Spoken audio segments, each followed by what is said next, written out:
I'm Megan. I am the owner of Simply Nutmegs. It's a blog that I run that focuses on food and lifestyle posts, everything that we all love, the delicious things in life. And currently, I am working on a 12 Days of Cookies Christmas special. So in honor of the holidays, our favorite time of the year, every day I've baked a new cookie with a new recipe, and they're all on a blog on the link below. Today's really exciting because I have a special guest star for my cookie. It is my dad. Come on in, Dad. Hello, I'm our dad.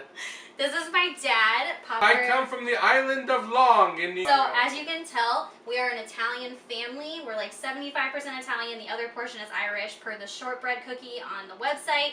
So today, in honor of our Italian cookie heritage, we're going to be baking something really exciting. My dad bakes it every year for the holidays, and that is our biscotti, or as my dad calls it, how do you say it? Biscotti. So you have to say it like that while you're cooking it. It makes it a lot more fun. Oh yes, a lot more fun.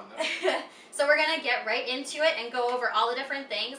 Fun fact about biscotti, it is an Italian cookie. It's really crispy and crunchy. You can mix it up, add different things. The one we're making today just has chocolate chips in it, but you can feel free to add white chocolate, drizzle butterscotch, dip it in white chocolate, anything like that. I made it with hazelnuts one time. The hazelnuts, you cook them in the oven, then you got to break them up. It's a lot of work. I like it. The rest of the family, not so much. Okay, so first things first, we preheated our oven to 350 degrees. Then we're going to go over all of the ingredients, and then we're going to start putting them together and making our biscotti. So first thing that you need is 2 cups of flour, 1 teaspoon of baking powder, 1/4 teaspoon of salt, then you need 1 cup of sugar, 1/2 stick of unsalted butter that is softened, 2 large eggs, 1/2 teaspoon of vanilla extract, 3/4 cup of chocolate chips, and 2 tablespoons of orange zest, which you can zest yourself. Okay, so first we're going to mix together all the dry ingredients. So we're going to start with the flour. You put that in a medium bowl, and that's going to be your biggest bowl for the day.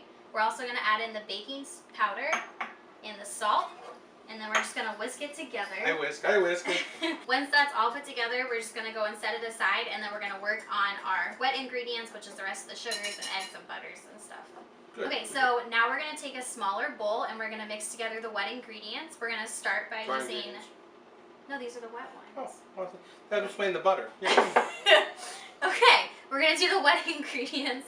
The butter and the eggs, those are all wet, unless you're my dad. He thinks they're dry. So we're going to add the 1 cup of sugar, and then put in the 1/2 stick of butter. You can use a fork to mix this, but if you have a mixer, definitely use that. 3 to 6 minutes. 3 to 6 minutes till it's all fluffy. Mix that. You know, we used to have a nicer mixer, but your mother, she made it catch a fire making gingerbread house. It was a scary Christmas that year.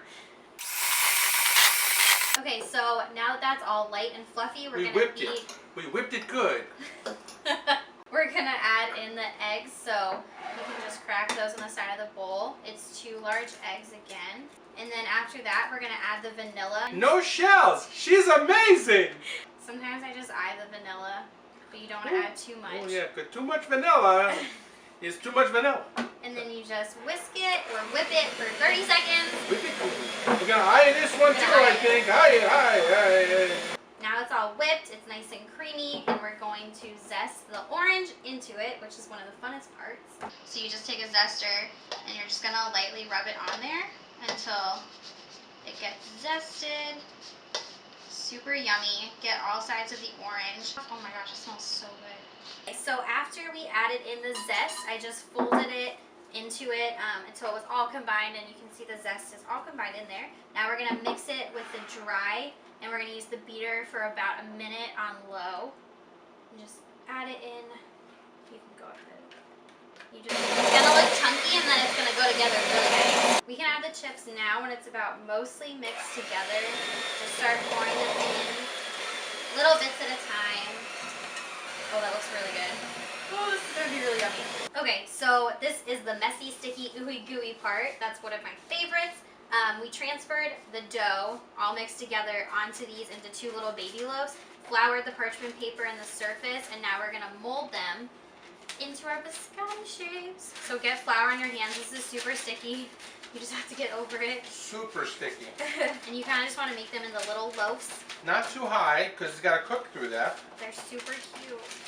Kind of like little small thin meatloaf. What do you get? Like about 3 inches wide? Probably. 2, 3, 2.5, 3, 3.5. My dad gave himself the bigger loaf because he thinks this is a biscotti baking competition. Whoever makes the most wins. Okay. Mine's what? Actually, mine's perfect? Come a little closer. Is that what? Wait, were you going to say mine? I think you were about to say that mine was perfect. No, not out loud. Attention, everybody. Dad said mine is better and then took it back. Yay. Oh, baby loaves.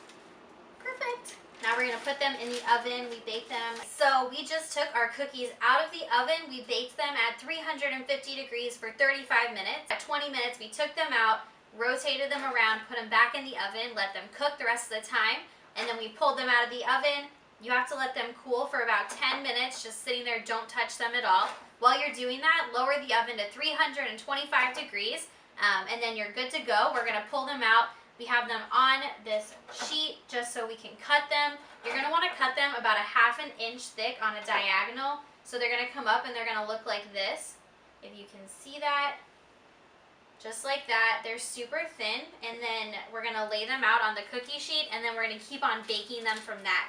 They're gonna be on the cookie sheet about a ½ inch apart. We're gonna cook them, and then we're gonna flip them halfway through, and then they'll be done. So this is where the twice baked part comes in. This is why they're super crispy. Right now they're kind of thin in the middle, so they're really, really yummy. Okay guys, so we have finished baking them. We flipped them twice. Now they are perfect. They are crispy. Wow, you put these really good. We did a good job. These look great. So everything's done. We have this nice little presentation. If you guys want, you can melt some chocolate, dip them in white chocolate, drizzle butterscotch on top, caramel, anything that you want. Make it super delicious, but our cookies are done.